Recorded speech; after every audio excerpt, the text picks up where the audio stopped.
Ассалаумағалейкум жігіттер, мен өздеріңізбен жолығып отырмыз. Міне, мен есім Нұрмұхамед Болат. Мен Тоқболат Болат, мен Тоқболат орта жүз. Осы бауырымызға келіп қалдық. Тиктокта простой. Простой, тиктокта мен сол өздеріңіз танып отқан шығарсыздар, простоймын. Сол простойлығыммен келіп қалдық осы жерге, бауырымызға. Саған рахмет, родной, что бізге келіп тұрғаныңызға, осы жаққа подкаст бірге жасап. Өзің осы мопедке қалай келдің, осы тематикаға қалай қызықтың? Мопедке мен 2018-де келдім, көрерлік. Великпен ұрған баста. Великпен ұрған. Индрайвер ұрдым баста, сосын индрайверден кейін Яндекс болды, сосын әйеліме айтам, что-то жақсы табыс қой, что-то дедім де, давай мопед алмасқа дедім. Давай деді, соны мопед алдым. Аллаға шүкір, қазір мопед көп мініп кеттік. И баста бір мопед алған, белік болмай жатыпшы. Ол мопедті алып, короче, бір апта айдадым ба жоқ па, ұрлатып алғам ғой. Нинза деген ол кезде бірінші шыққан еді ғой. Механика болған. Ұрлатып алдым, сосын анашым әперген ғой, қоймадым. Вот сол кездегі чувствоны айтқым келеді. Ол кезде мопед алатын кезде бір қуаныш болды да, менде тез барып алсам екен, ана магазинге жете алмай жатым ғой. Алып, қуанып, міндім. И бір жайда тұрмай соң бір жерге өтіріп барғым келеді ше. Айтып, сол мопедте тұрғым келеді, соны түскім келмейді да мопедтен. И сөйтіп бір апта айдадым ба, жоқ па, ұрлатып алам. Ничего дейді, қайыр дейді, мамаша қоя салды, кетсе кетсін дейді ғой. Әлі көп мінесін ден сау болса деп. Сонымен Аллаға шүкір, былай ойлап қарайын қазіргі уақытқа дейін. Сол бір мопедпен тоқтап қалмадым, көп мопед мініп отырмын ғой. Әуелі Алла, сосын еңбек етсең ерінбей тояды, қарның тіленбейді. Соны ұстанып алғам қазір. Еңбек көп нәрсе қызықты сәттер болып отыр. Сон негізі Курекаға келгенім, сол 2018-де келдім, содан кейін жүрміз, қыста да істеймін, жауында да істеймін ше, тынбай. Ол өзінің бір ерекше несі болады, көп балдар білмейді ғой. Дистанциямен жүру керек, көбінесе ше, білмейді да балдар. Соны сақтап, асықпау керек, қыста әсіресе жауында асықпау керек. Соны жігіттерге көбісіне айтқым келеді, асықпайды жігіттер. Мен өйткені жауында айдайым, көбісі асығып айдайды да, содан ДТП болып қалады. Андай покрышкаға тоже мән бересің ба ондай? Иә, покрышкаға мән берем. Мен 350-10 Мишелин салам. Қымбат покрышка, бірақ зато сапасы. Иә, сапасы жақсы. Қыста жұмсақ болады. Қатып қалмайды. Китайский салып көргем, қатып қалады китайский. Сол Мишелинден салам, жұмсақ жүреді. Нормально. То есть сен уже бәрін нормально подготовка істейсің, сол мопедті бәрін қысқа, чтобы уже дайындалып. Киім, мысалы, қандай киім киесің? Термобилио ма, қандай ол? Иә, іші термо болады. И военныйден, көбінесе военныйден алам да, салатын ше. Сол іші термо болады, өзі қалың киініп алам. Киіз носки алып алам, дұрыс. Жүн носки болады ғой, сондай алып алам. Аяқ киім, киіз аяқ киім алып алам. Солда жылы ұстайды ше. И жүре берем. Қолдан әсіресе саусақтар қатып қалады қыста. Жел ұрады, қатты жаурайтын осы саусақтар, аяқ үстін жаурамайды да. Андай не керек дейсің өші былай, нарукавник? Нарукавник алу керек. Оны баста білмеген, жүре берген. Ондай бұрында болмаған да, сосын шықты. Кейін шықты, бір көрейш деп алып кидім ондай нарукавник. Күшті тамаша бәрі ше, жылы. Сондай аламыз, мысалы, бірақ әсіресе покрышкаға мән беру керек. Покрышка жұмсақ болса жүре береді қыста. Ал жазда тоже покрышка сол тұрады ма, или басқасы ауыстырасың ба? Сразу жазда өзін летнейін салам. Даже сонда, прям основа. Жазда уже күн ысыған уақытында жұмсарып өзі тартпай қалады ше. Алып тастаймын, летний салып аламын сразу. Летний тұрған дұрыс қой. Иә. То есть, сосын осы подкасттың астында тағы да белгілі кетемін, сенде Instagram, TikTok бар ғой? Егер де кімге қызықты болса, подписка жасап, кім Нұрмұхамедті бірінші рет көріп тұрса, хотя сен уже бәрі біледі ғой, біз бұрыннан бері осы TikTok түсіріп жүрміз ғой, сосын ақыл кеңестерін айтады, қандай киім не болса, тем более тиктокқа да соны салып қойсаң да көбіне сол қызықты болатын иә сияқты. сол көбісі сол Сұрайды, мені қыста да жүремін мынау жауында да жүремін ғой көбінесе жігіттер тіркеледі көрейінші қалай жүреді не істейді деп ше қандай киім киеді и маған жазады өзі немесе и жазады брат не алсақ болады киімге сұрайды да көбісіне айтамын осындай алыңдар жаурамайсыңдар өйстіп жүріңдер деп ше. Ал мысалы сен былтыр қыста жүрдің, вообще неше сезон болды қыста айдап жүргеніне? Где-то бір-екеу болған шығар, иә? Үш сезон болды. Үш сезон? Йоо! Ана великпен жүрген жерім қызық болды. Индрайвер басты алған, барголкіден алған. Оны қайдан білейін, Алфа-Лавин арғы бетінде бар, военный бір частар ғой. Сол жерге алып алам, 2000 теңге зор екен деймін, білмеймін ғой, алыс екен. Ана жетуім қиын болып кетті великпен. Иә. Ұзақ. Бірақ велик жақсы екен, шаршатпайды. Шаршамайтын қандай тауларға да жаяу шығатын кездер болды балдармен, шаршамадым ше. Дене шынықтыру дейсің ғой. Күшті екен, сонымен великпен жүріп жүргенде көп қазір түсініп отырмын да. Қазір уже біз шаршап бір жерге барайын десек жалқаулығымыз істейді. Ол кездерде сен басқа бір неге mesela қамсыз болмай кете беретін едім да. Соның қолдаған несі поддержка сезінетін еді соның. Иә. Шынықтырған. Соның мопедтер негізі жақсы екен, бірақ та көбісін байқаймын да, мопедистер оң жақпен өтіп кетеді. Мына өзімге отамшы, оң жаққа бұрыламын, мына АДК-ға мысалы бұрылатын кезде оң жағымнан өтіп кетеді, чуть аварияға ұшырайын дедік та. Сонда жігіттерге айтамын, ләжі болсын, оң жақтан біз даже өзіміз де қызып кетеді. Сонда жасамаса екен деймін да. Иә, бірақ ол учет заң шықса, по-моему, азаятын сияқты сәл. Олар иә, азаяды. Өзің қалай қолдайсың ба соны? Учет, номер шыққанда, или пока 50-50 ма? Шыққаны да дұрыс, көп ұрланбайды, мысалы, ответственный болады, ДТП болса уже бізге қарайды да уже ше. ДТП болса кеп полиция ағаларымыз өзі кеп араласып, сыйлап тұрады. Көп жерде сыйластық болады деп ойлаймын, номер салынса ше. Бір-біріміз сыйлаймыз уже ше. Негіз қолдаймын, ол керек нәрсе. Сен өзің көріп тұрамыз ғой тиктокта, өзің көбінесе сол жол ережелерін сақтауын сұрайсың, иә? Давайте нарушать етпей қояйық деп бәрін. Иә, соларды айтамын. Өйткені мына домдарға барам, баста 2018-де уже ластап бастадым, ол кезде біз кіре береді. Сен уже 6 жыл ластапқа. 6 жыл. Кіре берем мен, смело кіретін едік мопедпен ше, кіріп шығып жүретін едік. Сен сол кездерді ше білесің? Сол кездер білем уже ше, кіріп шығып жүретін едік, и бір арадан бір 2 ай ма, 1 ай ма өткен соң о дом кіргізбейді. Не болып қалды? Бір балдар кірді да мопедпен бір қыз соғып кетті дейді, двордың ішінде содан кейін кіргізбейтін болдық деп. Кішкентай адам жүретін, жолдармен жүре беретін едік қой. Ол кезде де ДТП болып қалып, мысалы жүргізбей қойдым. Велодорожкамен де жүретін едік, велодорожкамен өзім соғысып қалдым. Кеп аттыр қыз өзі велодорожкада 2 жол болады олай. Мен жолыма түсіп кетіп байқамай. Ол кезде болатын еді велодорожкамен жүруге. Сонымен соғып қойып ойбай тұрғызып кешіріңізші байқамай қалдым деймін ғой. Өзіңіз амансыз ба дейді, сол сәттер әлі есімнен кетпейді. Мопедіңіз тұрғыз жіберейін дейді қыз, жоқ керек емес. Сонымен сол сәттер болды. Көп ДТП, бірақ жесткий түспедім. Чуть мысалы светофордан өткен кездері, соғып кеткен кездері болды. Мына светофорда жүрем, мені өткізу керек қой, ол бұрылады мына жолға. Ол мені өткізбей келіп соғып кетті. Көрінбей қалдың братан дейді ғой. Мопед негізі көрінбей ма, соны түсінбеймін ше. Иә, кейде сондай ма.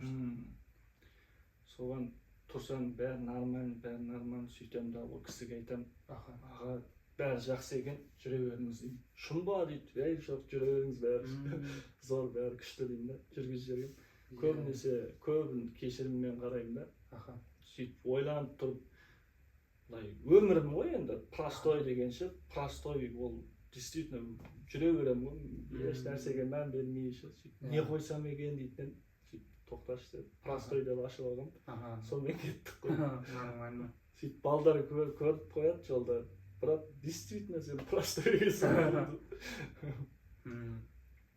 Сосын сен еще горилламен контент істедің. Олар саған жазбады ма? Горилланың нелері? Жоқ, жазбады. По идее, прям былай қарасаң, прям жақсы олар туралы реклама істедің. Горилла жазса өтеді ғой. Өлесіз де. Көп андай сен давай брат челлендж жаса бірнеке дейді сондай. Біреулер әлі жазса, әлі тұрсың ба дейді. Олар по-моему именно сен ана горилла видеоларын кейбіреулер іздейді. Горилла дегенде көп іздейді да. Мен шығып қалам ба горилла десе. Мынау әлі тіреген ойыншы. Жоқ, сенде мынандай жақсы жағы, мысалы кейбіреулерде тек бір тематикамен кетеді да. Сенде сол и қыста жұмыс істедің, и әртүрлі мопедтерді білесің, и әртүрлі осындай жағдай нелерді, өзің уже неше жыл еще курьеркада істедің, еще жаңа горилла то есть сенде 4-5 бағытта жүреді да сенің қарашаң. Негізі сол әрқайсысына қызықты болады сол. Қызықты болды. Баста жарып жүргенбіз, горилланы салдым мысалы. Қандай, мен шындықты айтамын, қандай мопед жақсы, қандай өзім өйткені көрермін ғой, мен түсінемін да уже ше балдар. И тұрамда Даянг дедім, Даянгты айттым. Действительно 62.000 пробег жүріп берді. Мақтаған немесе еңбек. Қанша кредитімді да төлеп берді. Иә, сен көбінше Даянгпен біледі ғой. Даянгпен біледі. Мен сол кезде сол Даянгты сенен білген ғой. Сол кездері мықты болды. Сосын кредиттерін төлеп беріп, соған неге риза болмасқа деймін да. Мысалы мен айына төлеген 450.000 төлейтінім. 450.000 айына ше кредит төлейтінім, тынбай істейтінім. Қазір пақыр атап кеткен сол. Сол кредит неге жұмыс істетеді екен. Даянгтан кейін уже кубатурасы жоғарылау нелерді қарап. Одан кейін көп ана дос балдарым айтады, жүресің ба сол Даянгпен тартпай, давай басқа үлкен кубты ал дейді ғой. Үлкен кубты алдым, мысалы 150 куб, Ферик деген мопед, педа не бар ғой? Скайтпын, дулки бірнекелер. Соны көрдім. Қазір тоқтаған мопедім осы Сузуки болды. Сузуки адреске все-таки соған келдің, иә? Соған келдім. Китайскелерді болды бұлай. Все-таки япошка ешкесің, иә? Бәрі біледі. Бірақ бағасы қымбаттау, зато оған ойланбай ала берген дұрыс, өйткені шығарып береді екен. Қанша уже бір 2 жылдан асты ғой деймін. 5 жерге кетпеді, мазалама. Тек расходник дейсің ғой. Расходник, иә. Көп жігіттерге негізі кеңесім сол, япошка мінсе, курьеркаға дейсің ғой, әр семьяңды да баға, жақсы көп нәрсеге ше. Китайский кейде проводить етіп қалады, бір аяқ астынан бір, иә? Ол уже китайский көп тоже жамандамаймын. Күтіп айдағанға байланысты дейді ғой. Мен күтіп айдайтын, ол менен қалған. Күтіп айдасақ да ол бұзылады ғой. Иә. Сәл жаңа айтайын деген, сен жаңа келген кезде, маған тоже балдар келген да, мопедпен китайский. Жаңа біз даже, мен Нұрмұхаметті тоже, біз негізі Вольттың бір несінде көрістік, иә, бір неден, митинг бір несінде. Ада көбінесе көріспеген, и то есть қазір біздің Нұрмұхаметті сөйлесіп жатқаным сол, как есть, сол мен өзім жаңадан біліп жатырмын да, иә. И жаңа Нұрмұхамет келеді, Сузуки адресі, Рына, сен Сузуки адрес алдың ғой, иә, все-таки япошка. И ана что бір самурайлар. И өз-өзінен болады да, андай өш қалды, сөндірші. И Нұрмұхамет әне көрдің ғой дейді, жұрт болдың ғой, е, ана өз-өзінен өш қалды, отырып тұрған самурайша, е. Жоқ, китайский дейді да, сөйтіп сөйлесіп тұрғанбыз ғой, мағана китайскийін оталтырып бір жігіт кетіп қалады. Сөйтіп тұрғанбыз, япошка жақсы неде болса деймін ғой. Сөйтіп ана тек қып өшіп көрдің ғой ана китайский. Өзінен өшіп қалады. Сондай қызықты сәттер көп қой. А так өзіңде примерно уже неше мопед болды? Примерно негізі 5 болды ғой деймін, 5 болды. Мә олар сата алмай жиналып кетті ғой бірінші. Жан-жақтан келіп сөйтіп 5 мопед болды, оны саттым, үйттім, қазір ана Раптор бар ғой, ауылда қазір. Ауылға жерген сияқта жүр ғой. Негізі керегі жігіттер көбінесе түсінерім, қызығынан, не дейді анам, мықтылық жағынан айтып отырсаң, мынау мықты, мынау слабый деп шындықты айтып отырсаң, сен ұнайсың да, жасырмау керек. Өйткені мен де көрермін ғой. Тем более, сен именно сол мопедті не жағынан білесің ғой, неше мысалы көп қашықтық жүресің да, именно соның шыдамдылығын мопедтің бәрін көріп жүресің, курьерканы. потому что үнемі ол тоқтамай жүреді 12-15 сағаттай. Примерно күніне неше сағат келеді? Прям сен упорно жұмыс істеген кезде көрек неше сағат жұмыс істейсің? Мысалы мен сағат 10-да шығам, оннан түнгі 12-ге дейін ұрамын. Сөйтем да келем, уже до того шаршап қалам ше. Қош қайтам деймін да қайтам. Ну бірақ білмеймін, қазір тұрып кетемін, 10-да тағы да тұрамын, сөйтіп ұрамын. Өзім бір планым бар ше, сол планға жетсем қайтып кетемін. Сразу автоматически қайтып кетемін. Ну бірақ обедте шығамын мысалы ше, уже білмеймін, берекесі қашып кетеді жұмыстың. Сондай бар екен ше. Азанда тұратын болсаң, 10-да мысалы 9:30-да істейтін болсаң, уже желаниямен ұра бересің да, кете бересің, шаршамайсың. Андай өзің неге бір настроймен мынандаймен кетесің иә? Настроймен. Бір клиенттер болады, мысалы, доставкада жүресің, сен настроениеңді кетіре ма? Болды, курьерлердің уже кетіп қалады курьер. Көп, мен өзімде де болған, көп курьерлерді де білемін. Бір клиентпен ұрысып қала ма, или адрес дұрыс қоймай ма, кетіп қаламыз уже, болды, настроение түседі. Ол да бар. Істегіміз келмейді. Бір не сәттер болды менде. Мысалы, шығам ғой жұмысқа, шыққан кезде желанием болмай, мәне осы бір соғысып қала ма деп өзі сондай болады, миың дұрыс жұмыс істемейше. Сол кезде көп курьерлерге айтам, ондай көп курьерлерде болады, қайтқан дұрыс екен. Өйткені көбісі менде болды, соғысып қалдым, мысалы, Даянкпен мысалы жүрген кезде де автобусға барып ұрылып, машинаның алдына келіп құлаймын ғой. Сондай сәт болды, кейін Сәтбаевада сол қызды не етпедім, сол болды. То, что настрой болған кезде, лучше сол кезде шығып, жұмыс істеп шығу керек дейсің ғой? Әрбір сол сәт болатын уақыттарда мен уже сеземін да, уже настроение болмай, шықпай-ақ қоямын болсын, аяқ таппай тұрып, сол кезде шықпай-ақ қойған дұрыс жұмысқа. Сондай. Или кейде мысалы сәл өзің не то былай чувство болса, может сәл ауырып тұрсың, может кейде жолда реакцияға бір әсер етуі мүмкін бүйтіп бір жерде қарап жүріп болғанда қарап. Реакцияға байланысты курьерлердің жұмысы өйткені жүрек тыңдап білу керек екен. Болмайды бұлай кірген десең, сол кірмей-ақ қойған дұрыс. Біреулер тыңдамайды, кіреді, біреудің айнасын сындырып кетеді ше. Бар. Уже көз жету керек та. Сондай сәттер де болады. Көбісін сондайға қарау керек. Мысалы, такси саласында істейтін адамдар, олар көбінесе машинада отырады да. Олар сәл самочувствиесі нашарлау болса, не болса, олар все равно машинаның ішінде да. И машина прощает ше, былай айтқанмен. А мопедте сен сәл бір-екі бір не то істей қалдың, уже по-любому біреуді түсіріп кетесің, или өзің бір қауіпті бір ситуация кіресің, то есть сен айтқандай жаңағыдай қатты бір не назар аудару керек та, внимание мықты болу керек жолда. Внимание болу керек. Арасынан жүріп келіп отқан кезде менде сездім, өйткені газельдің айнасына тиіп кетеді ау ше. Бірақ мен тыңдамадым да, өте салайын дедім. Тиіп кетті мен айнам. Тақ еткізді, тоқтадым да. Брат, жүре бер дейді, еш нәрсе емес дейді. Сондай кісілерге де мен бір риза боламын ше. Кешіре салады. Жақсы адамдар. Жақсы адамдар. Көбейсе екен дейді. Сен жаңа айттың ғой, клиенттер, курьерка деп ше. Еще жолдағы да адамдарға байланысты да. Мысалы, біреу сені таңертең бір күндіз подрезать етті, тоже настроение болмай қалады да. И басқа машиналармен кейде не қаласың, ерегесіп. Негізі жолда да сол байланысты. Жол, көбісі жол қателікті кешірмейді дейді ғой. Қателік жасамау керек. Мопедте өйткені тормоз білесің, өйткені жауында ұстамайды. Әсіресе жауында көбінесе кесіп кетеді да машиналар ше. Алдыңды кесіп тұрып алады. Сен жылдамдықты асырмай жүріп жатқан кезде? Жылдамдықпен мысалы 60-пен 49-пен дейік. Мен көбінесе қатты айдамаймын да. Келіп отқан кезде сразу алдыма тұрып алады да бір машина. Уже тұстамайды ол бізде. Задний тормоз қаяққа дейін барады. Ол машиналар былай емес, ол бүйтіп заносить кетеді. Сондай кезде түсінікпен қараса деймін да ше. Өйткені бұл екі-ақ дөңгелек дұрыс ұстамайды ше. И еще тонкий дөңгелектер жалпақ емес.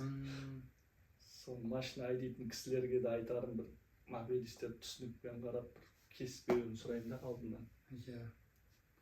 Сен еще көбі доставканың Glovo жайлы тоже біледі, и Яндексті де істедің. Сен барлық доставка істеп шықтың, Вольтты да, Былай, негізі идеальный фирма саған ұнаған бар ма? Или көбінде плюстарды, минустары бар, Көбінде бар. Идеальный жоқ шығар. Идеальный жоқ. Өйткені мына вольтта зарплатасы кеш түседі. Иә, бухгалтериясы ол. Бухгалтериясы нашар. Еще мына Гловода көбіндесе мына клиенттер өзі осы жерде тұратын болса, ар жақты қойып қояды. бір километр әрі точканы. Карта мына жаққа точка, ана жақта специальный система, ақшасын специальный сондай.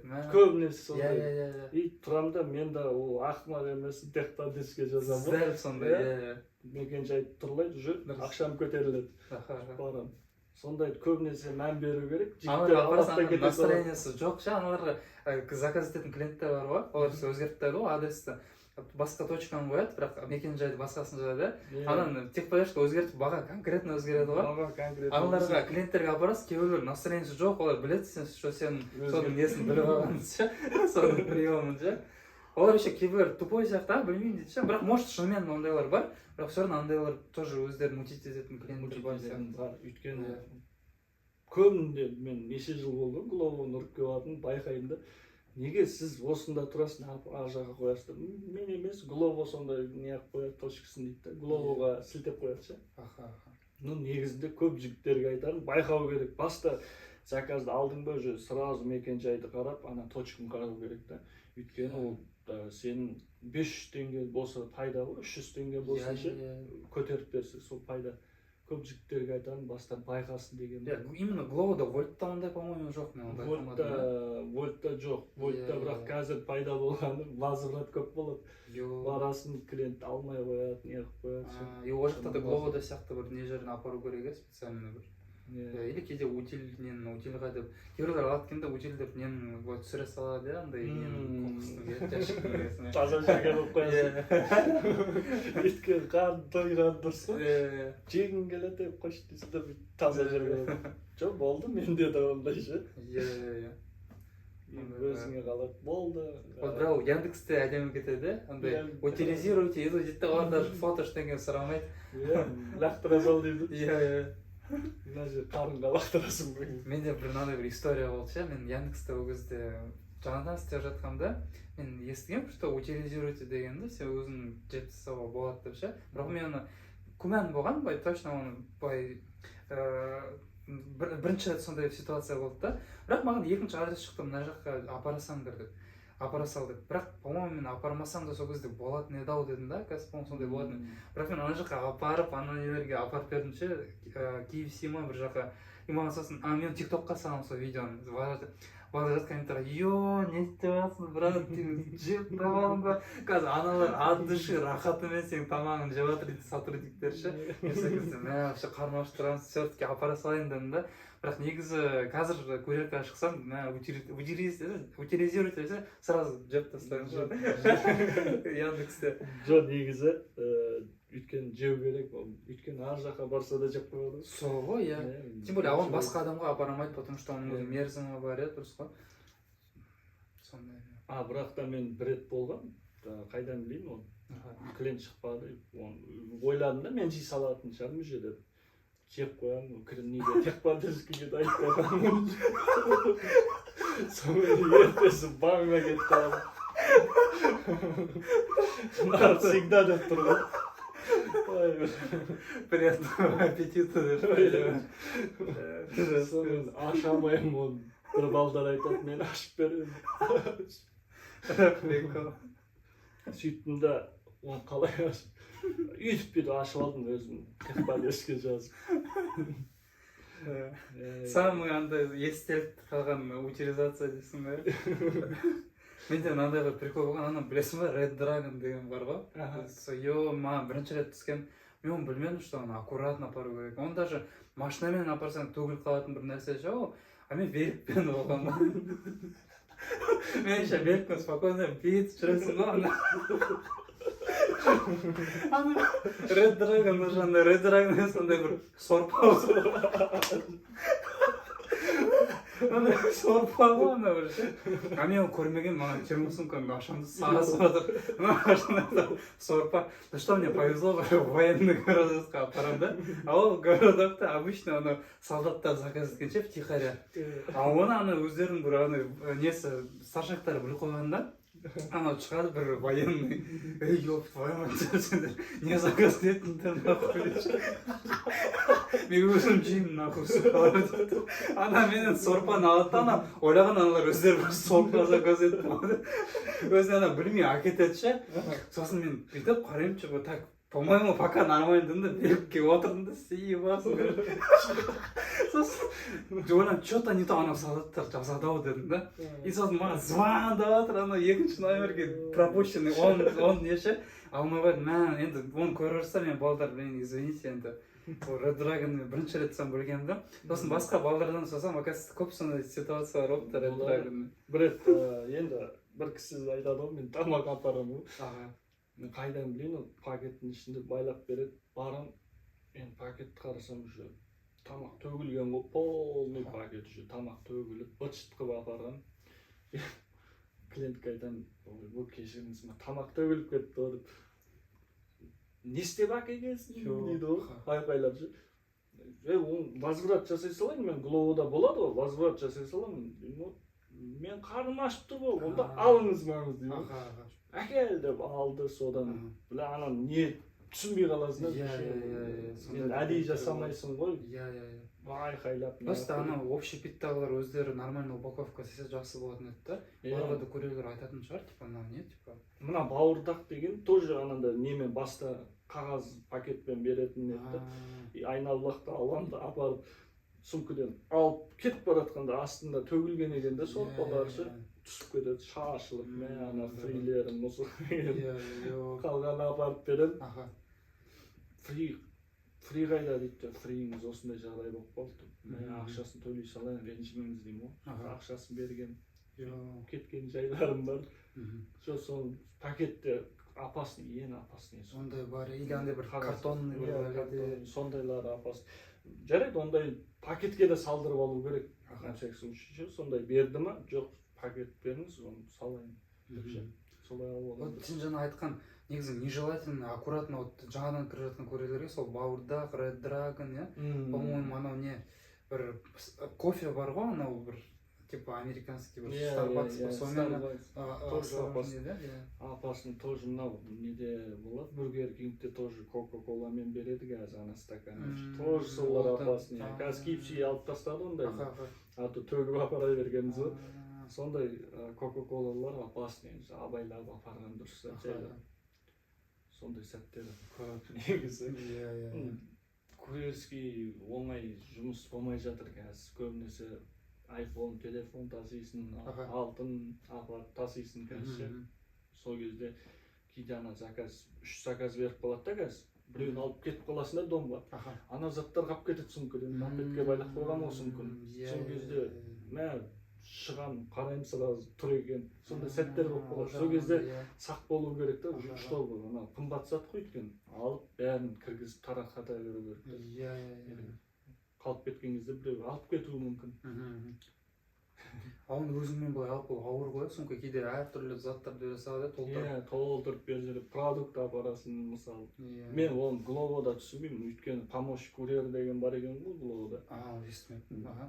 Анандай курьер шақырасың жәрдемге. Сондай бар екен, мен оны білмеймін. Көп мынандай заттар береді, толады сумка, ашып қойған залынша. 5 литрлік сулар, ауыр, еще 5 литрлік суларды аламын да ортаға қоямын, мынандай блок сулар бар, апарып алдым. Ана қызылдан тұрындай ауыр ғой, ауыр, қиналып барадым, өтіп кетемін ғой. Сөйтсе артта полиция тоқта дейді ғой. Енді сондай моменттер де шыққан. Сондай моменттер. Жарайды, тоқтадым, ана қызылда тұр полиция, ағамыз енді тұрмыз, сонымен келеді да, бауырым неге өттің дейді қызылдан. Ағам ауыр, не істеймін деймін, қиналып кеттім десем, бауырым сәл кішкене күтсейші дейді да, ертең мысалы өліп кетсеңші дейді. Сәл кішкене күтсең, сол жанатып өте бересің ғой дейді. Өзің денсаулығың керек қой, денсаулық өзіңе керек дейді. Сонымен жестко бір түсінді жергені бар, бұзбайынша. Кішкене болса да сабыр сақтаймын. Жүре береміз. Сөзі былай есіңде қалады дейсің. Сол сәттер айтты. Әлі есімде да, қазір неше жыл болды, айтып отырмын да мен. Ну, секунд қой, кішкене күту керек. TikTok қарап отқанда да авариялар болып қалады, светофордан шыдамай балдар өтүп калады го мага истеп бирөө согат өлмесең да аяктан калууң мүмкүнсүң да. Сосын сол андай жанагы нелерди ауыр заттарды сосын клиенттерге апардың апардым. Еще ондай заттар ол биринчи этажда болмойду. Сондай. Кайсысына барсаң, ол 5-6 лифт істемей калат мисалы. Мен бир барам, бир дом 16 этаж экен, барам лифтти басам истемейт экен. Ой, ана 16 этажга чыгам болот. Ана билбейм, истемей калган свет жок болду ма сол кезде сол домдо. Жүрдүм осо, әрең чыктым. Менше айта бер. Содан түсем, мана курьерлердин баары недовольный болдук. Өнчеге жогоруда клиенттер чаңырады го. Сондай бар. Мен жана еще косайын дегем сөздөрүңө, то что жогору этаждагылар почему заказ этет, потому что олар даже өздөрү акеле алса да, именно жогору этаждагыны түсүп көтөргүсү келмейт да, именно поэтому солар именно заказ этет, Бар. Именно сондайлар заказ этет. Көп жерде неше жыл болду го, өткөн түстем даже. Мисалы бұрында Вольтта Глоуда чисто тамақ болған, бірақ соңғы кездері сен жаңа айтқандай телефон, айфондарды қосып жатыр, Сондай байқадым. И зонаны үлкейтіп тастады. Бірақ сондай магазиндер түссе екен деймін қазір. Дайында кете бересің. Бір жағынан жақсы. Кафелерге барсаң, дайын болмай күтіп қаласың. Күтіп қаласың, базар жоқ, жақын. Бірақ арзан береді да оған. Ол еще күткенің бар. Анан дальний газ выгодно. Сразу барасың, аласың, кете бересің. Сосын андай, сенде бола ма андай моменттер, что сен даже клиенттер емес, кейде андай тамақ жасайтындармен ерегес қалып, или солар нервін келтіреді, ше, былай ұзақ жасайды, или саған берген кезде бүйте салады. Как будто сен соларға жұмыс істеп жатқан сияқты, ше? Сондай недоволен болады. Барам, мысалы, менде ең шатыр кететіні готов болып тұрады ғой. Барсам, заказ келген ба не деп қарайды да өзі. Или былай, у нас интеграция дейді. Дауыс шықпай қатты ғой дейді. Қалай дауыс шықпай? Вот уровень наглости. Наглость. Оны күтеміз еще көп тамақтар ғой. Жаңағыдай интеграция десе еще как-то былай ойланып қаласың да, дауыс шықпай десе, типа, или бүйтсе, ол мынау істеп тұр ма десе, И сон дауыс шықпай қапты дегендер бар, мысалы. Сосын анау несі Глоуның өзінің несі болады, заказ келеді ғой, заведениялар. Сондай өліп қалды мына заказ, сол нәрсе заряд жоқ екен, кешірім сұрайын дейді да, сөйтіп зарядке қояды, оны күтесің, ол қосылады, ондайлар көп болды менде. Бірақ ана қаным қарайтыны, дауыс шықпай қапты дегендермен ерегесің. Сондай бар. Мен еще сол жайлы тоже көп видеолар былтыр тиктокты түсіріп сол жайлы ондай бар. Мен көбінесе видеолар сондай ерегескен, мысалы, көбінесе ерегескендерді салған баста ше. Өткен и Гоголяда бір мысалы кетіп баратқанда әйел кісі айдайды, трамвай, автобус бар ғой, топпен жүретін, сондайды айдап жүргенде, и оң жақпен келіп жатырмын, қош жол бере салайын, өтсін автобус деймін да, өтіп тұрады да маған тіреліп алып өтеді ғой автобус. Сол мен уже қашамаймын да шетке. Соны қарамай, негізі автобустардан қорқамын. Көбінесе опасный автобус. Сондай. Автобустарда қазір бәрі опасный болып кетті, мопедті айдайтын балалар сенімен соғыспауы мүмкін. Өзің кетіп, былай кетіп баратасың, ана правиланы сақтамай құтырып айдайтындар құртып отыр деп ойлаймын да. Өйткені қазір көбісі бізді жақтырмай жатыр да. Мысалы, машина келеді, жол сұраса бере салады, өтіп кетеді. Мен келіп көбінесе на принцип бермей өте береді ғой. Тоқтап өткізе саламын деген жоқ. Ана бір видеолар шықты, Алматы өзі бір жол беріп бір күшті деп, адамдары бір кішкене жол сұрасам береді деп. Күшті, мопедистерге бермейді да. Сол бір нюансы, сондай. Негізі бір заңмен жүргенде көбінесе тартымды боламыз да, молодец, красавчик. Бұрын көбі айтатын еді, мыналар жігіт қазір айтады ғой.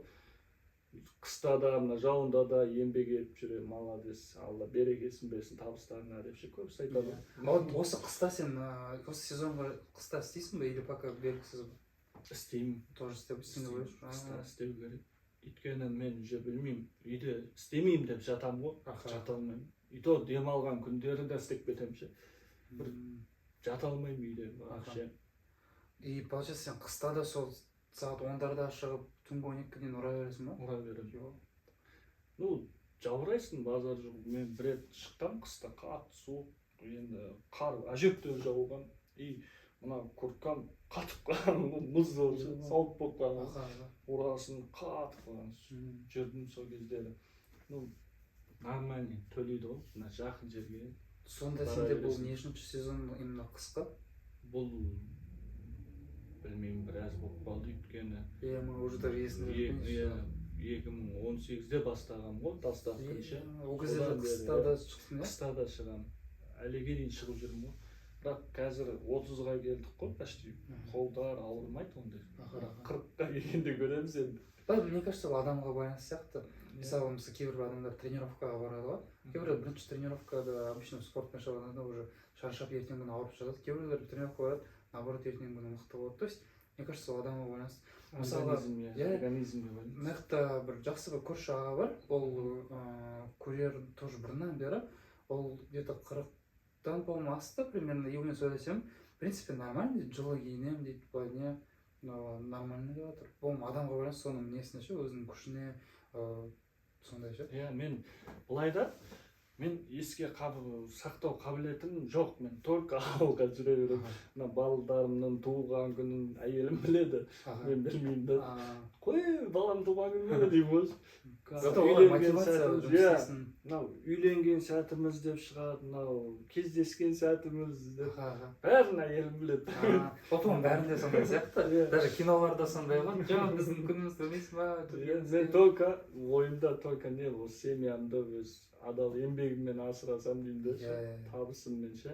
Сол только соны алып алғам. Қазір осы уже бір ай болды ғой деймін. Тынбай істеймін ше. Бастауым керек деп. Ауылда тамымды бітірейін деп жатырмын да. Кішкене бітпей қалған жерлер бар. Соған әрекет жасап жатырмын. Жаман болып жатқан жоқ. Бірақ еркектің бір несі азанда ерте тұрса, ол берекесі болады. Соны ұстанып алғанбыз қазір. Дұрыс. Ал қыста істеген кезде қандай сенде бір өзіңе есіңе қалған бір моменттер болды? Мысалы, бір жақсы жағынан или бір негативный жағынан есіңе қалды ма? Қыстағы бір қыста болды. Яндекске шығып кеткен, тауға барғым. Даянкпен тауға бардым. Даянкпен бардым. Енді амал жоқ, заказды алып алғам. Жоғары жаққа қиналып шығады ғой. Шыққан кезде құлақтары бүйтіп қалған бір иттер болады ғой, қап-қара.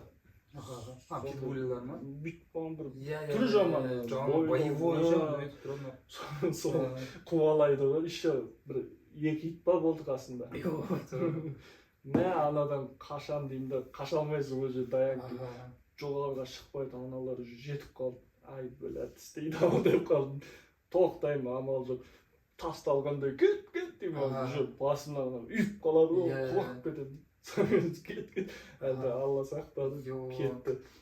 Алдыма дейін кезді, бір адам жоқ. Қап-қараңғы еще, анау талақпайды. Біреулер шығып ұрып кетсе де жаман музыка. Доставкада сол түндеміз әсіресе. Содан кейін қой дедім, бір жақсы бір скоростан мәлімет макет қарастырайын дедім. Сол жесткий күндерім болды. И көбінесе жоғарыдан таудан түскен кезде тормоз ұстамай қалады, пробка болып қалады.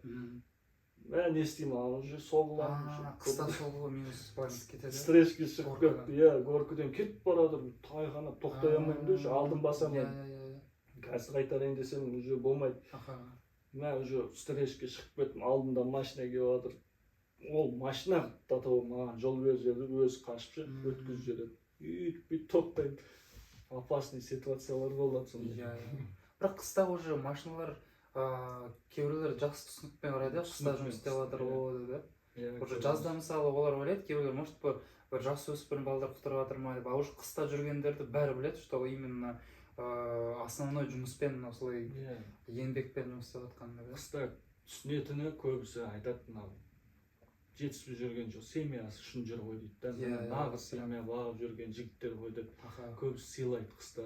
Именно жауында көбіне байқайын, жол беріп жібереді саған. Арасынан сыймайтын болсаң да, өткізе береді саған, кете берсін деп жауын жауып тұр ғой. Сосын андай қыста ше, сен байқадың ба, мен қыста көп жүрмедім, где-то 3-4 рет шыққан шығармын, бірақ көбінесе өзім великпен былай қыста жүрген мопедистерді көрейін деп, қыста нелерді таратқам, мопедпен де қыста жұмыс істейін деген наклейкаларды естелікте болсын. Бірақ сол кезде мен байқағам, былай қарасаң, былай вроде бы қазақтарға ұқсайды, бірақ басқаша ше, былай бір по-моему шетелдің азаматтары ма солар да көп қыста істейді, байқайсың диолармен жүреді, сондай индус адамдар, индус түрікмен бауырлар ма, көбінесе ондайды байқаймын. Сол япошкамен алады, диодан бір Қытайда жүрген көрмедім, бірақ та сол япошка диоларды мінген кездері болды. Бірақ та сол көп еді ол кезде, қазір жоқ, азайып жатыр. Қысып жатқан сияқты жағдайын жасап кетіп қалдым или сондай. Жоқ, қысқан шығар, может, ана Вольтта болды ма? Вольтта сол естім сондай. Сол кезде мен өзім көрдім, Россиядан келген кісі Вольт мені уже блокқа тығып ұстапты деп. Сол күн болды, содан кейін бір 3 күннен кейін сол кісі блокқа кетіп қалады. Глобада все равно местныйлар көп, Глобада местныйлар. Бұрында Вольтта шетелдіктер көп болатын. Қазір жоқ, қазір бәрі Яндекс қарап ба? Яндекс қазір только Яндексте жүр ғой. И то қазір тексеріс болып жатыр ғой. Еще скоро андай қазір салық жағынан, налог жағынан қысым көрсетіп жатыр ғой. Келешекте бәріне жеке кәсіпкер ИП аштырса, онда уже шетелдіктерге одан да қиынсыздау болады да, уже кірамайды. Қазір ИП ана жылдары біз не төлейтін едік қой, 3 не төлейтін едік қой. 4-шісі қосылды. Мен сол үшін блокировка етіп қалды ана счеттарын. Соны уже взносы работодателя деген. Негізі ше, ол 1000 бірнеке теңге бұл көп емес. Бірақ соның мен қарасам, пеня где-то 100 теңге төлемедім деген бір бәле болады да. Почти чуть блокировка айтқанматшы барлық счеттар. Опасно же сол. Налоговый еще ескертпейді. Мысалы біз ТикТокта ше бәрін айтамыз, сен мысалы түсіресің видеоларды, там бір ескертесің ғой, олар өзің білетін нәрсемен. А налог жағынан бізді ешкім ескертпейді, там телеканалдарда айтса бізге болатын еді ғой. Міне кім ИП бар деп, олар білген бір нәрселерді түсіреді, көрсетеді, бірақ бізге керек нәрсені айтпайды. А сосын рас бір күні налоговыйдан извещение келеді, типа неге төлемедің деп. И сол мен сол 4-ші налогты менің счеттарым почти арестқа кетейін деген кезде білдім да, суд исполнительден келген кезде. Сондай жаман. Жоқ, шынымен былай қарасаң, налоговый ескертпейді. Былай, оны сен білмейсің. Қазір біз бұрынғыдай телевизор қарамаймыз ғой, үйде отыруға бос жатпаймыз, только далада жұмыс жасаймыз ғой. Соны білмей қалатын. Хотя Каспиге кімде ИП бар, былай бір извещение хабарлама келсе, міне мынандай налог қосылды деп, осыны білді. Мен баста ИП ашылып кеткенде білмеген, баста ше, жүргем, уже өтіп кетеді ғой уақыты, мерзімі, налоговый звондайды маған, осындай сенде ИП бар, менде жоқ, мен ашпағам, жоқ, кел осындай жерге деп, барам Алмалинский. Сөйтсем, действительно ана ИП бар екен, бірақ бір жола кешірім болады деді, бірақ неше бір 4 күн ба жүгірдім осы оның арқасынан, үйттім, әйтеуір.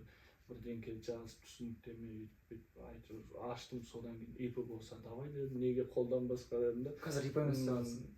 ИП мен Глобалға кіріп алдым, ИП мен только мына Вольтқа да Глобал ұрам, күндіз түнде Вольт ұрам, түнде заказ азаяды екен Вольттың. И тұрында Вольтты күндіз ұрам, и түнде Глобал ұратын. Сол жаңа Глобал туралы айтайын дегенде, қазір по-моему платежи дегенді қосты, Глобалда по-моему сенен көрдім видеоңда. Бұрында болмағанда жаман болатын, оборот анау бұрында болмағанда 24 касса іздейсің, еще 24 кассада ақшаны саласың ғой уже. Ақша алынбай жатыр Глобалдан, ана түсірмеген 24 касса Глобалда. Ондайлар болады? Болады. Күтесің, анау уже сенде ақша қалмаған. Қазір қоссаң, уже барасында біреуге төлеу керексің, заведенияларға ше. Уже ақша жоқ, мен айтам техподдержка, мен салдым полный, бірақ неге жабылмай жатыр деймін. Сөйтіп біз білмейміз, что-то анақтақ не қылып жатқан шығар, 24 касса дейді. И сөйтіп жүрем да бір кафелерге барамын, мысалы, соны төлеу керек, ақша жоқ, отказ жасаймын, отмена қылыңыздар. Бірақ ол кейде бізге не зияны тиеді, отмена қыла берсең. Ана ненің өзінің несі бар ғой, Глобалда, рейтинг системасы. Сон қазір Каспий жақсы болды. Каспийге сразу ала береді. Сонысы жақсы болды. А то 24 касса болмайды. еще мысалы ИП болса мен андай глобада істеген кезде QR-мен қабылдайтын едім да, потом жарты жыл өтті маған прям соны налог келді ше маған ана 3%-тік ше. Еще анау глобада білесің ғой тамақтар 2-3 мыңдық емес, 5 мың 10 мыңдық 20 мыңдық смолдың продуктілері қымбат, еще соның 3% ол прилично ақша 2-3 мың шығады сонда. Соны төледім да, мә зря дедім ше. Негізі мен анау заң бірнеке деп ИП-лерді айтты ғой, қысын жасаймыз.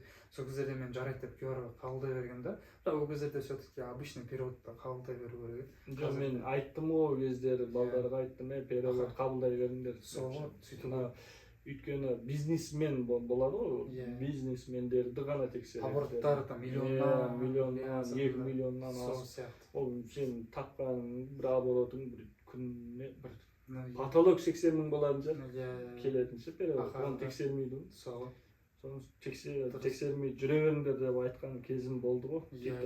Сол дұрыс болды, сөйтіп ескертіп жүрген ше балдарға. Просто сондай негізі TikTok, вообще осындай TikTok дамығаны жақсы болды. Бұрында тек әртүрлі бір некелер болады, танысы бір неке. Оказывается, TikTok қарасаң, әртүрлі салада, әртүрлі моменттер, күшті бір өзіне бір лайфхактарды, жаңалық жағынан білуге. Мен мысалы сенен көп нәрсе білдім, сол Glovo'ның жаңағы платежінің, сосын былтырда көретін едім көп нелерді ше. Мына көбінесе набор болатса жігіттер деп айтамын ғой, набор болатыр, барыңдар деп сондай жаңалықтарды айтып жүрген. Сосын ондай айтпасай дейді, жұмыс қалмай қалды ғой дейді ғой. Көбінесе айтқан едім, заказ жоқ аресінде айттың ғой дейді. Алып тастаған видеоңды көп балдар айтады. Қазір айтайын, мен Glovo'да істеп жүрген кезде тоже или Вольтта да істедім ғой. Мысалы Вольтта істеймін, видеоларды саламын, маған вольтерлер жазады. Брат, Вольтта істеген видеоларын самақаш қызып тұрасың еще басқаларды. Или Яндексте там бір істеп жатсам, айтады, брат, Яндекстің айтпасай былай нелерін дейді, жареттен. Сосын уже қазір доставкалар қатты былай не қылғым келмейді. Білсең де айтпайтын ғой. Дәрігер аласың. Сол жағынан өз, потому что аны көбі мысалы өз сол Вольт, Glovo, Яндексті сен айтқандай өздерінің отбасыларын, семьяларын асырап, былай не қылып жатыр да, көмектесіп, и ол шынымен де солардың наны да жұмыс істеп жатыр ше. Мысалы кейбір мен өзім TikTokта көреркім основной емес та. Мен еще былтырлар соны былай айтайын ба айтпаймын деп сосын уже айтпай қойдым, потому что уже ренжиді да маған ярый көрерлер, типа неге сен беловодынан айтыласың деп, и уже қатты оны азайттым да, оны нелерді лайфхак нелерді уже көреркада. Мен салдым, базар жоқ, сол набор болады жігіттер тіркеліп алыңдар. Әрбір азамыз тапқаны дұрыс деп ше. Енді өзім дұрыс та ол ше, өйткені бізде табамыз ғой, ол кісілерді неге таппасқа деп жақсы ниетпен салған. Кейбіреулер түсінбей қалып, сен өткенде салдың, әне не болды, тауып жатсың ба дейді. Ол кейде бар, кейде жоқ. Қызғанбай істей берейік деймін ғой. Тапсын, семьясы бар оларында деп. Бірақ ренжітіп алған кездерім көп болды, қойшы дедім, санаймын қазір. Именно курьер саласында сондай сездім ше соны. Бұрын маған көбісі жазады, қанша таптым, табысың қанша, мен никогда көрсетпегенмін, табысты көрсеткім де келмейді. Рас қызық па? Өзі істесін, көрсін, қызық болатса ше. Мен де мысалы біреуден келіп сұрап кірмеген да бұл жұмысқа, қызықтым өзім, көрейші осы тастаттым дедім да. Великпен бастадым дедім ғой, жаяу бұл жүрмеген. Только великпен жүрдім, қызығып бастадым, мопед алып, арғырап кеттім ғой, мопед алып. Бірақ мопедке қолым жетпейтін еді, вообще мамашамды көндіре алмай ше, абайла жол опасный. Бірақ қазір мопед құдайға шүкір аласын, сатасын, сондай сәттер болды. Мен де былай айтайын дегенімде, көп ойлайды, көрерлер көп табады деп ше. Негізі былай қарасаң, бұл адал еңбек, қиын еңбек. Қыста да істейсің, жолда әртүрлі ситуацияларда өзің рисковать етесің да. И негізі курьеркада мен былай қарасам, табыс прям қатты емес. И басқа салаларды қарасаң, басқа салаларда әртүрлі андай былай айтқанмен түрлілер жұмыс істейді да.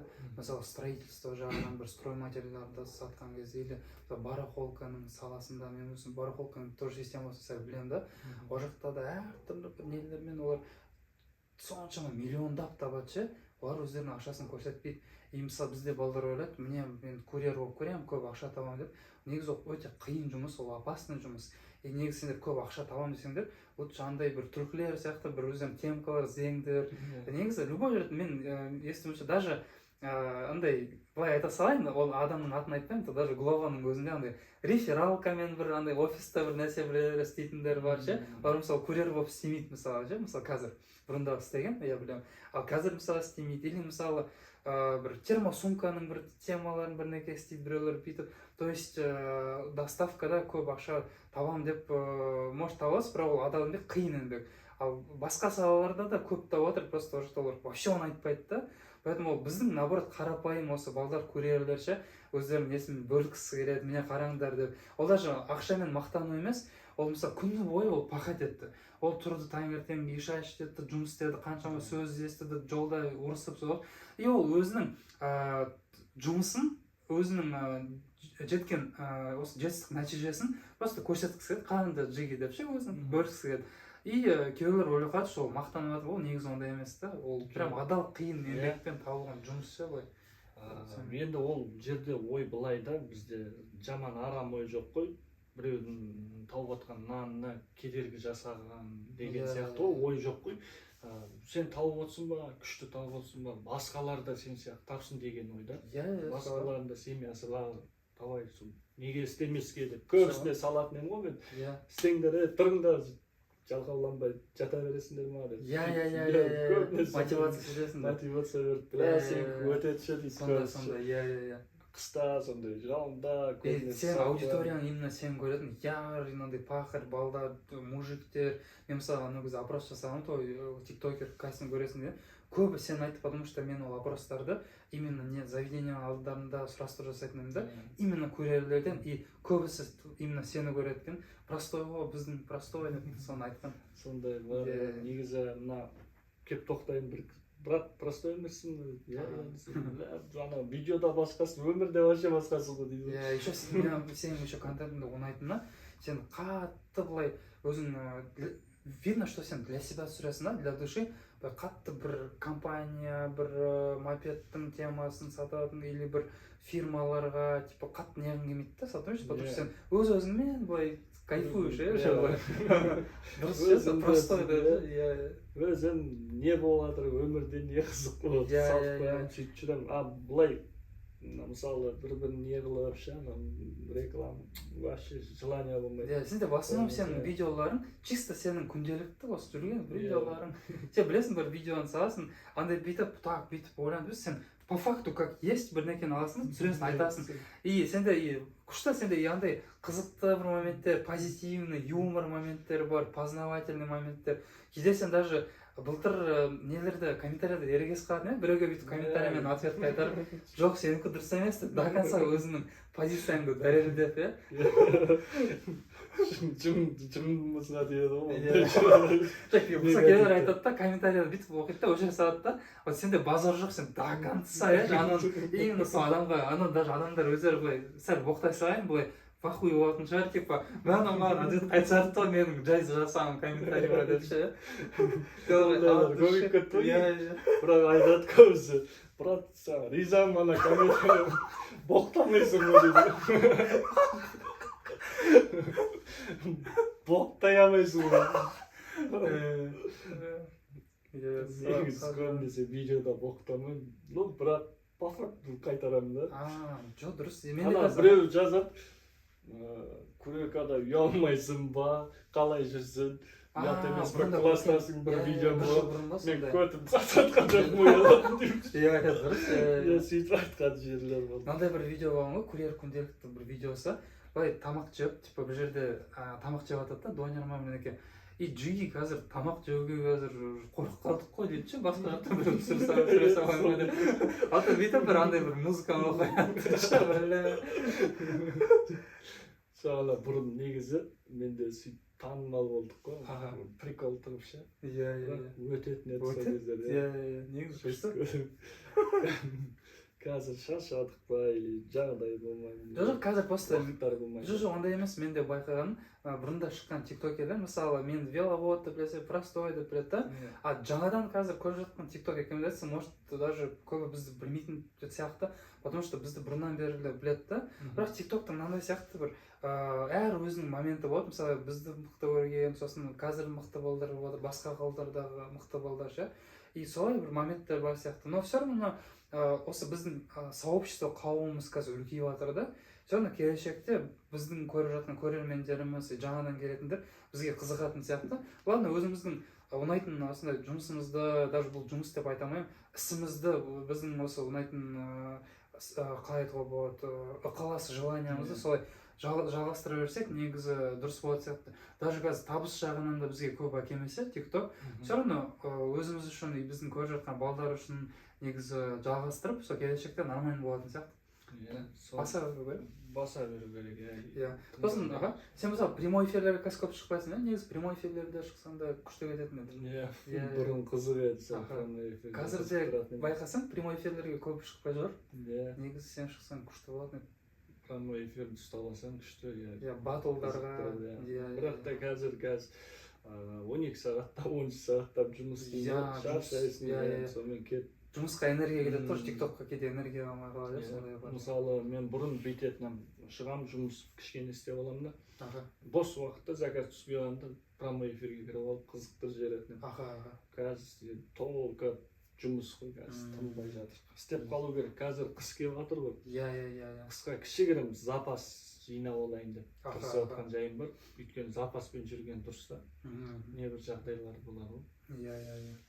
А уже қыстан кейін әдеміреті бірнеке айтатын ғой. Қыста уже әрбір видеоның өзінің бір уақыты болады ғой. Сол кезде салып отырамыз жігіттерге. Бірақ мен TikToktан шаршадым демеймін. Кейде болады ғой. Творческий пауза дейді ғой былай, иә, өзінің өнерлі бір уақыт болмай қалған кездері бір дұрыс жағынан қараса болды. Иә. Оның бәрі салып отырамын. Бәрі сол көрер болып ашып, мен де мысалы көрермін ғой, көрерден бастадым. Ертеңінде мен пайдам тисе екен деп тұрсам да, жіктер мынандағындар, жіктер андай айтам да, сол кезде біреуі керегін алады да видеомнан ше. Бірақ именно қыста байқасаң, кім тиктокерлер қыста контент түсіретіндер, оларда көп көрермендерде қызығушылық болады. И тикток түсіретіндер қыста көп жүрмейді жолда, азаяды тиктокерлер. И негізі именно қыста түсіретін тиктокерлер, қысқы тиктокерлер деп айтсақ болады, вот соларда күшті всегда атады да. Негізі сен қыста попробуй, хотя бы күніне, даже күніне емес, аптасына 1-2 видео түсірсең, әр видеоның күшті просмотр жинайды, потому что қыста көретін нәрсе қалмайды да. А так, мысалы, қыс бойы, по-моему, мен сені көріп шықтым. Сені, Хасанды, Мишаны, вот олар қыста түсірді. Вот күшті болды. Қыста тек сені көрген шығар, еще кімді, просто даке бол. Вот сендер 4-еуін, по-моему, қыс бойы көріп шықтым. Қыста мен жүрдім, домға кіресің ғой. Тап-таза тұрған мағбетін шықсам, бар, иә, сен видеолар көрсеткенсің ғой. Қар жауып кеткен кездер болады. Заказ берем дегенше. Сонда қыста опасный, бірақ қыста опытныйлар жүреді жолда ше. Сабырлылар, асықпай. Андай жынырғандар жүрмейді. Опасный, құлайды. Олар даже ойламайды, қойшы. Енді не обижайтесь, естественно, отбор дейді ғой. Сондай өкінді қыста. Негізі опасный бар. Қыста жүрген. Сол, олар уже жазда шығады ғой. Қазір сен экшн камерамен тоже жолда жүрген моменттер түсіресің, иә? Қыста да негізі жолда кетіп бара жатқан кезде экшн камерамен түсірсең күшті болатын сияқты. Биыл алдым ғой мен экшн камерамен. Кстати, иә, биыл. Былтырлар телефонмен нелерді сөйлесіп, нелерді түсіретін, қазір уже жолдың нелері кетті, әдемі. Қазір өтіп отыр жаймен ше. Өйткені мен бұрын телефонмен, Redmi-мен, и Samsung-пен бастадым. Сосын жаймен қой деп әйелім iPhone әперейшін. Бірақ iPhone ұнамады. Үлкен болды. iPhone 15 Pro Max дейді. Ұнамады. Оны апарып сатшы. Камера әперейін ба, жолда жүресің ғой дейді. Өзім сақтығымада да осы. Тұрған кезде видеоны түсіп кейде болып қалады. Сол. Регистратор керек ол. Мен қосып жүрем, сондай. Соған керек нәрсе. Сонымен қыста сонымен түсірсең күшті болады. Мысалы, жай кетіп барады. Даже просто бұлай қоса саласың камераны, андай сен айтқандай кейде бір мұзды бір жерлерде бүйтіп замыстарда или бір по-моему көп қыста өзің білесің ғой жолда по-моему даже жаздан қарағанда қызықты нәрселер көп сияқты соларды түсірсең мен өзім от души көретін едім до конца өзгеше бәрі қыста негізі қызық неге өйткені көбісі үйде жүріп отырады ғой иә сол кезде көбісі қарайды қыста өтеді видео иә өтеді саған именно қыста жалғастыра беру керек әдемі кететін сияқты алдағы уақытта әлі бұл тиктокты әкете береміз ғой иә мен әңгімелерім өтеді мынандай иә жолды жазып өтпейді но әңгімемен ше приколмен айтсам өтеді тиктокерлердің бәрін қарағанда по-моему ең бірінші орында сенде сол юмор жағынан сен бірінші орында тұрсың иә қызықтырып қызықты иә сондай прям өтеді еще грамотно өтеді да сенікі прям талант сондай бар сондайлармен не түсірсең талант бар таныс жоқ деген сияқты иә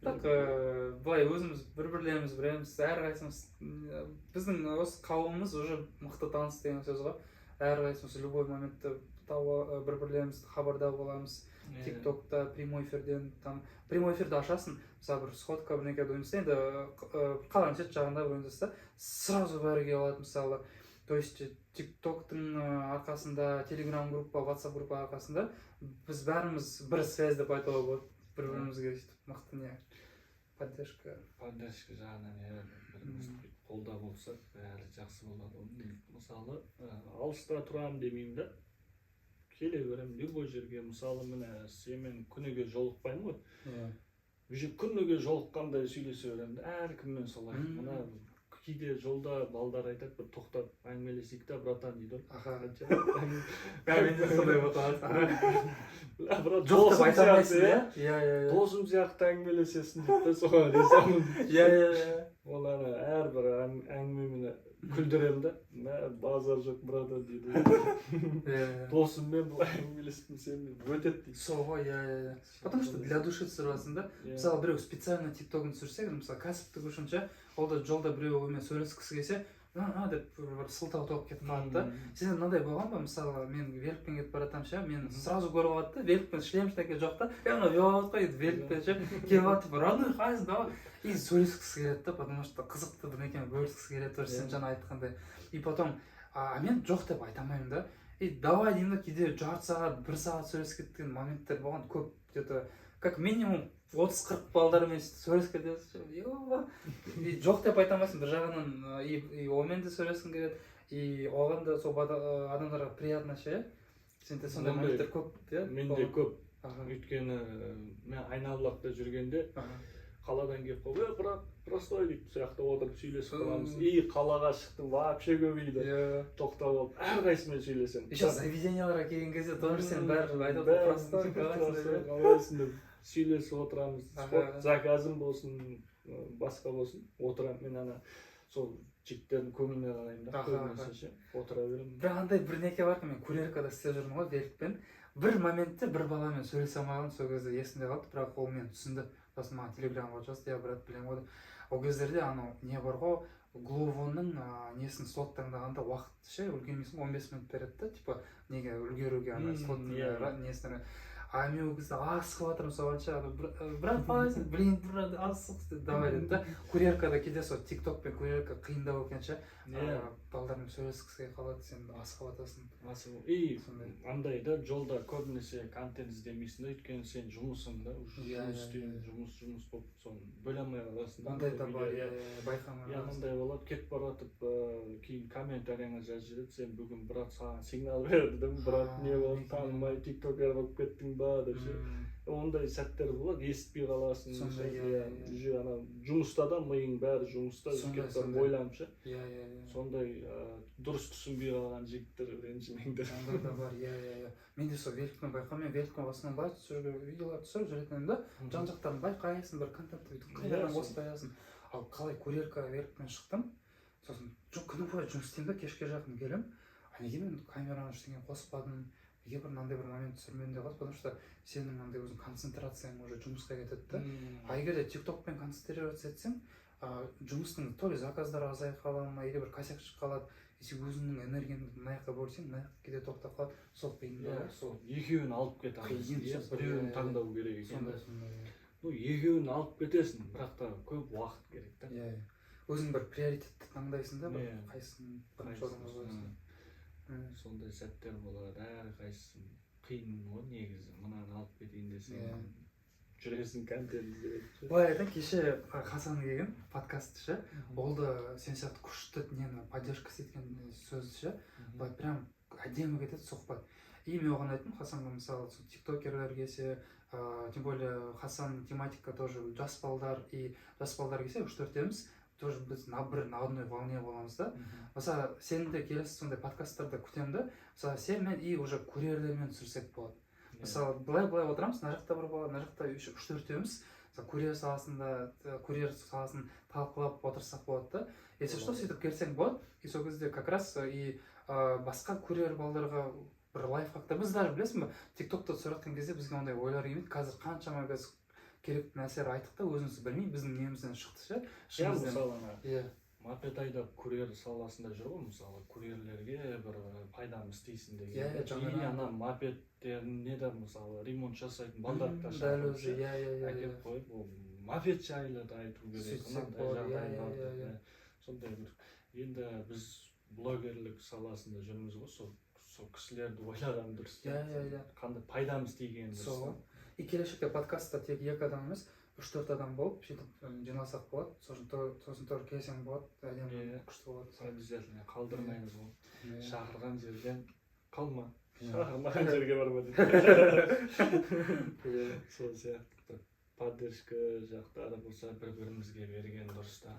Сен, кстати, айнабулакский курьерлер саған мықты поддержка береді, сендер сұрашты өздерінің нелерін бөлек, команда сияқты. Команда, группаға шығарған болсын. Мысалы, біреулер қаладаға қалып кетеді ғой, бензині өтіп қалып, біз айнабулақтан бензин апарамыз. Қазір айнабулакский ремендері қыста от алмай қалса, бір-біріміз барып көмектесіп от алдырып сөйтіп жүргенбіз негізі. Сол бәріміз біріккенбіз. Мына бір бала аварияға түсіп қалды ма, сол ақша керек болса жинап та береміз, бір-біріне көмектесіп жүреміз. Айнабулакский болып ше.